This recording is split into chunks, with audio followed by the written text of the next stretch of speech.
now. And we've had so much rain, it brought down that tree. It brought down, and we've had high winds too. So it brought down a number of trees. So we're heading up this way.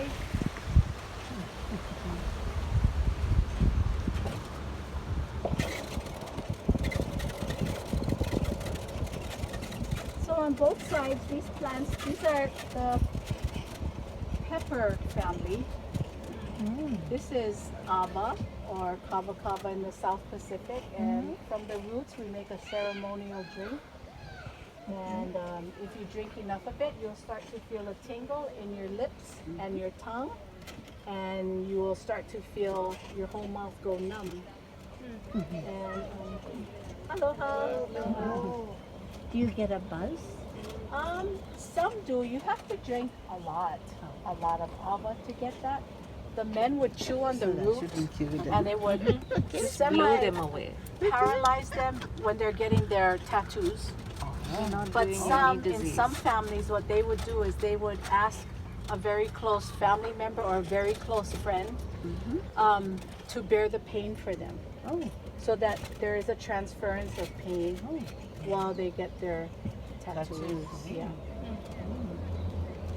So it's something like an anesthetic? Yeah. Yes. Yes. Painkiller.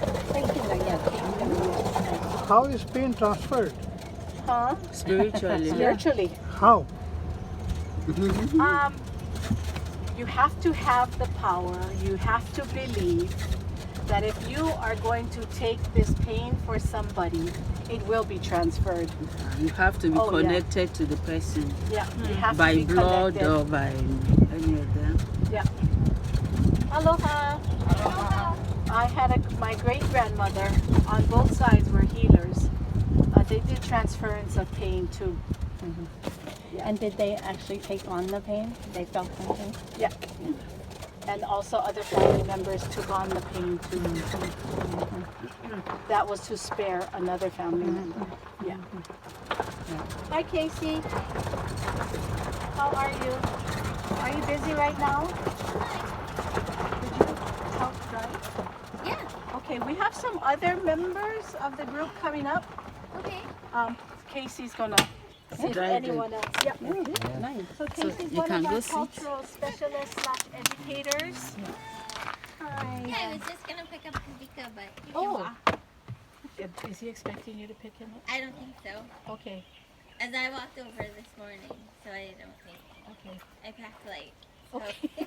Thank you. Casey's background is conservation and education. So she's the one who would be up in the mountains or in the streams doing a lot of work. Yeah. So they're walking up. Oh, please. Do you want me to pick them up? Can you? Yeah. Oh, as I block their way. They're right up there. They came over the bridge already. That works. Okay. I was like, this better. Oh, this is better. Okay. Good. There's this makes me uncomfortable. Can you tell we don't use this for people to ride?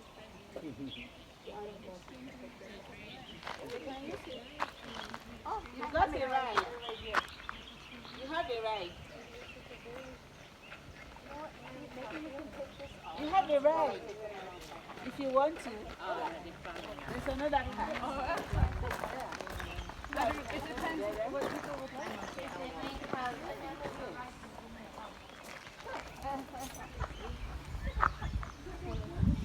Oh, we can take a little walk. Let's go into Kauhame. And then Casey is here, so we have another cart.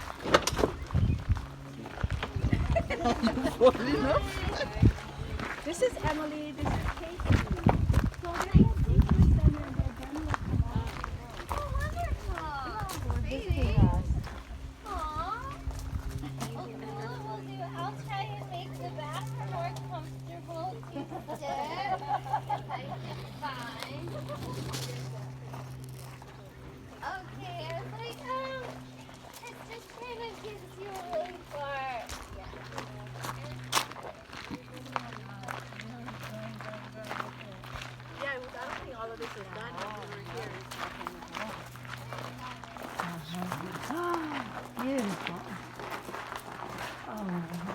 Where's everybody? Oh, okay. So this is Halauva'a or Haleva'a. This is a canoe house. So this area is Kauhale, which means cluster of structures. So not too long ago, we finished building. We finished building all of this. We brought back 7 different structures that would have been found in a Kauhale just like this. It is believed that Ka'opulupulu and his family lived here hundreds of years ago, at least 300 years ago. We've done something a little different. We can't even use our native woods, which are much denser and stronger. This is ironwood. So this is a highly invasive wood that was introduced into Hawaii, and it's not very good for building purposes. If you don't seal it, if you don't dry it properly, and the moisture gets in, it'll turn to balsa. It'll just rot. So we had long conversations about, this is the 3rd time we're building this. And it's a lot of man hours, it's a lot, because everything we do by hand, and it's a lot of resources. So we decided to put plywood over the main frame to protect the wood as much as we can. There are a number of organizations that are back to building like how our ancestors did. This was almost a dying art. This is a lot of work. This is a lot of protocol, a lot of prayer that went into doing this project. We went up into the forest and we cut all the trees ourselves. We brought them down. We did ceremony in the forest. Everyone who was a part of this project, and we didn't have a very big group, needed to be spiritually sound. If they're not, a lot of times if they're not focused and they don't pay attention, that's when people get hurt. So it was very important, and we do certain chants that to dispel any negativity, so everyone is all on the same page, because our ancestors are right here with us. And something I do talk about to my staff about is their ano, or your spiritual. If you keep your ano clean, our ancestors will help us. We found ourselves doing what we never did before because the intention is good. What we intended was to bring back what was once here, and to do it with humility, and to do it with the best of intentions. This is not for us. This is not for glory or anything like that. It's for them. They waited a long time. So we just try very hard to do the best that we can. We don't use traditional coconut senet or coconut rope. Nobody makes it in Hawaii anymore. I think India still makes it. Yeah. We tried the ones from Samoa, Fiji. The strongest one I could find that we could have a vendor bring it in came from Micronesia, from Ponape, because they braided it and they twisted it. So it was very strong. But you have to use gloves. I don't know how our ancestor did it, or they had tough hands, because that thing will eat your hands up. So the ties are traditional. The method in which they tied is traditional, and it depends on what you're using it for. If you're building a canoe, the ties are different. If you're doing for a hale, the ties are different from the canoe. On canoe, because it's going on the water, it needs to have a little give so it can move with the waves and still be strong. So this is where the canoe hale would have stood, and because in this part of the valley 300, 400, 500 years ago there were trees that they used to build canoes. So they would have cut the trees down here, brought it into the canoe house, and you're going to start hollowing that log out. Trees were always brought down with ceremony. Everything was done purposefully and with respect. And if you didn't, there were consequences. Yeah, we always did things as a part of nature. If you took a tree down, you had to grow 20, 30 other trees. so that you know at least a few of them would make it. You made a sacrifice at the foot of that tree. You had to, for canoe trees, you had the experts who would literally camp out at the tree and watch for a certain bird. If that bird came to the tree and were trying to peck and get in it, then you knew there were insects in that tree, you could take that tree, because you knew it was starting to hollow out already inside. So they were very, all of our ancestors, we call that kilo, that's observation. They knew what was going on in nature. You know, we're moon people.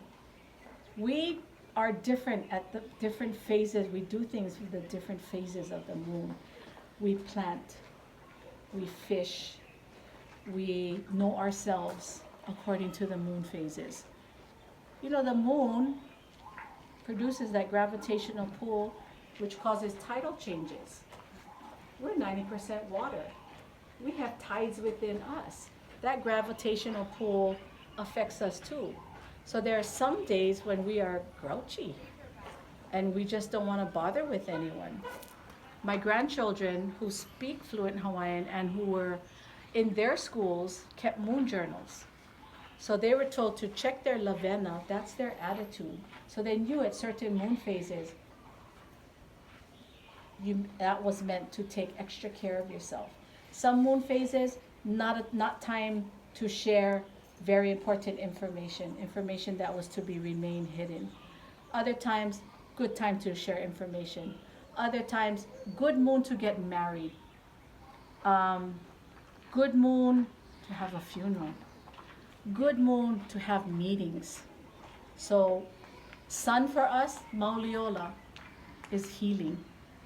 And we acknowledge the sun for all the healing warmth. Fevers, my parents' generation, the children were placed in the ocean until the fever broke.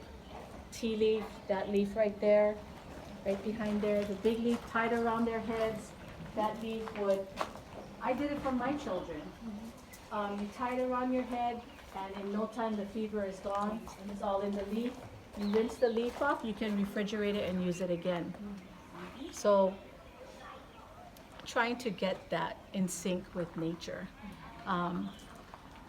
What they used in nature to build houses, if we use those same trees, these houses would stand for 100 years. That's how dense they were. But we can't, because in the times that they built, they could put the posts right into the ground and it would stay. We had no wood board, we didn't have any insects here. And that's hard for people to believe. We didn't have flies, we didn't have mosquitoes. We had one little spider, smaller than your baby finger, but they were up in the rainforest and they hid under leaves. We didn't have ants. We didn't have centipedes, we only had one little spider. We had one beetle, and it lived in subalpine regions, in caves. How did the mosquitoes get? Because we're so isolated. They never got here. So it is paradise. It was paradise. Now we have, I think by the month, every month, or at least every year, there are hundreds of insects new to Hawaii that are introduced. By people coming in, by plants that are shipped in, anything, airplanes. There are not enough inspectors. I was just having this conversation earlier today with a family from Florida. We had none of that. So everything could go, we didn't have termites. Now, we couldn't put this wood into the ground. We had to build walls and we had to build platforms for all of them to go into. One, we didn't want to be invasive because this is an archaeological site. And two, because we now have ground termites. It's just going to eat everything up. And when you have to do this by hand, you don't want to have to keep doing this. Okay, so when you're hollowing out your canoe log, the goal is to try to eliminate at least half the weight, because it needs to go all the way down to the bay to be finished and to test its seaworthiness. So you don't want to be hauling all of that weight. So you want to try and eliminate as much as you can. You can also time it with the rains, put it in the stream and let the stream go, because this stream here opens up to the bay. and you can meet the log down there. You gotta run fast though. So, it was also better to work smarter, not harder. Think about what you're doing without being invasive. So we're gonna take a walk now. It is this. It's the root is wet. It's water. So they put it on the head to bring down fever. Even in Nigeria,